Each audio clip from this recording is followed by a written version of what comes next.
প্রথমে আপনার কাছে যেটা জানার সেটা হচ্ছে আপনার ছেলেবেলার সম্পর্কে যদি বলেন, কিভাবে ছোটবেলা থেকে আপনার অভিনয়ে আসা, বা তখন কি ভাবনাটা ছিল যে অভিনয়ে আসবেন? আমি মূলত কলোনিতে মানুষ, আচ্ছা শিবকৃষ্ণ গালেন। আচ্ছা। এবারে তখন অনেকগুলো বিষয় ছিল তো, আমাদের ফ্যাক্টরি বেল্ট এরিয়ায় মানুষ, আচ্ছা। তো সেইখানে বিভিন্ন ভাষাভাষীর লোকজন, মানে সেখানে এখনো ওড়িয়া, বিহারি, সাউথ ইন্ডিয়ানই বলবো, সে তারা তামিল না তেলেগু আমি ডিটেলে জানি না বলে ওটা বলতে পারি না। সাউথ ইন্ডিয়ান থেকে শুরু করে সব রকম মানুষের বসবাস। তো তাদের যেহেতু ছোট ছোট অনেকগুলো জোনে লোক থাকতেন, ফলে আমরা অনেক কিছু জিনিসই ছোটবেলা থেকে দেখা শুরু করেছি।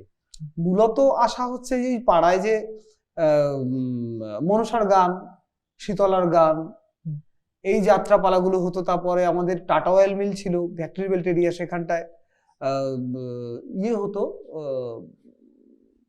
পুজো উপলক্ষে যাত্রা হতো। সেসব দেখে দেখে ইন্টারেস্ট গ্রো করা যায়।